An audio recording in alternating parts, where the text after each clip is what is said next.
Hi, I'm Amy Bolyeza, and together with my partners Jeremy Park and Terry Jabaluyas, we will be presenting on the woman of Jude the Obscure. The information in this video will serve as an introduction to our presentation, as we will later analyze the female characters of Jude the Obscure. Here are some important questions to keep in mind throughout our video and our presentation. We will address these questions and go more in depth about these topics in class.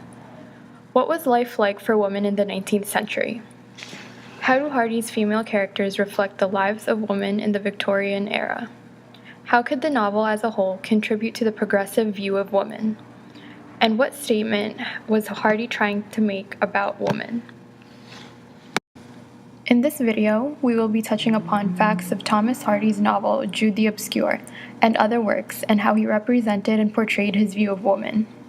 We will also talk about how life was in the Victorian era as a woman, and how feminism was like during this time period. Lastly, we will see how New Woman fiction was represented and how New Woman ideology led way to become a significant part in the overcoming of masculine supremacy.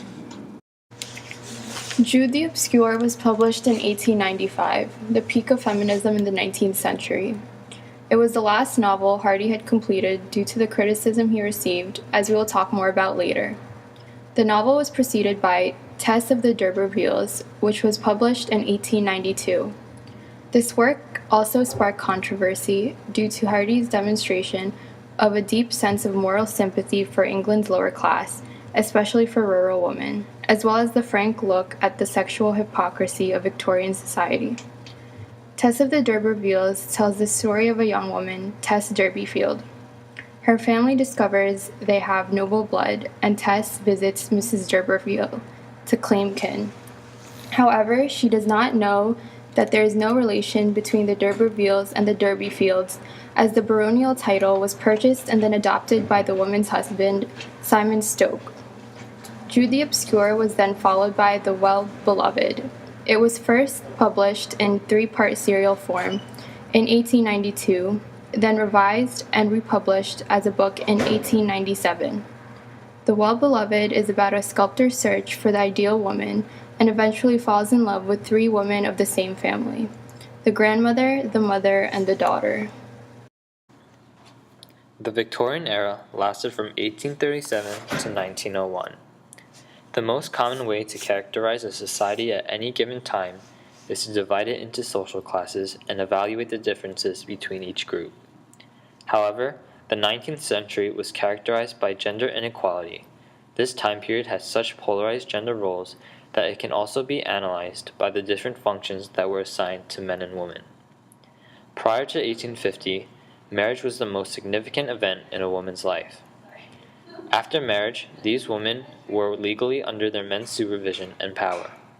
Thus, through marriage, husband and wife became one person, and this was an expected duty of the woman in Victorian society. Of these wives were 2 different types that most women fell into. There was the quote-unquote angel in the house, who was a pure wife and mother, and there was also the sexually crazed prostitute. At this time, sex for any other reason than to reproduce was seen as dirty and scandalous. However, prostitution was legal. Men were apparently revolted by this, but they also felt that the prostitutes provided a basic service of satisfying a man's uncontrollable needs. In a society that forced women into economic dependence of men, it might have been a last resort for these women. As you can see, this was a time for severe women's oppression, and select women started to feel a need for change. By the 1850s, organizations that fought for women and their rights started to rise to try to stand up to male oppression.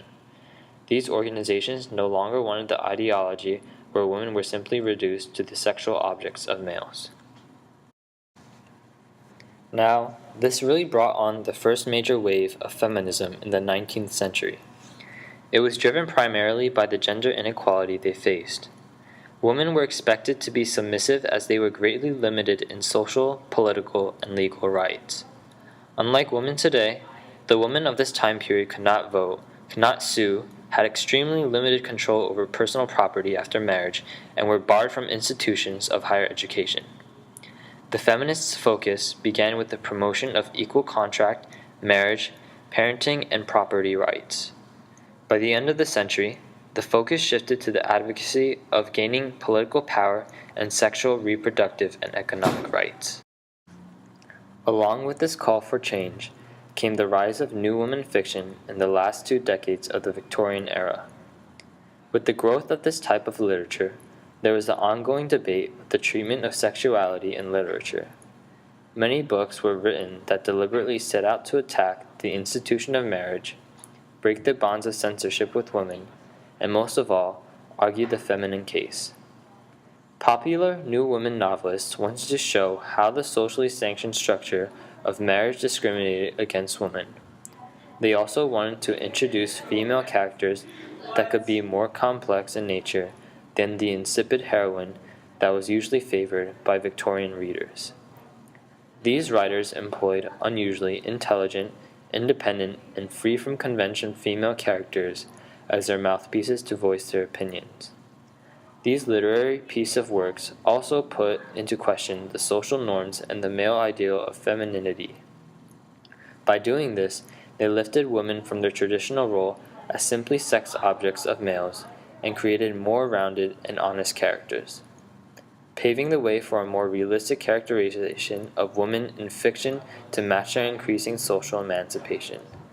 This was one of the first decisive blows for the feminist cause. Now, you may say, how does this relate to Hardy? Well, Jude the Obscure can be considered the climax of this new woman and feminist movement. After the novel was published, there was an outpour of criticism on the sexual theme because of its attacks on the conventions of marriage and also the intimate knowledge of Jude's sexual affairs. This criticism just shows how prude Victorian society was. Hardy was then seen as a new woman novelist because of the character in Jude the Obscure, Sue Brighthead. As an enlightened liberal woman, Sue suffered the oppressive Victorian moral double standards, but still she insisted on following her own inclinations. Lastly, how does this tie into Jude the Obscure? Well, this information will be the basis of our presentation on women during our in-class presentation. We will take a closer look at the 2 main female characters of the novel, Arabella Dawn and Sue Brighthead, and discuss how they contribute to the new woman fiction. We will then be able to discuss the statement Hardy was making about women through his leading female characters.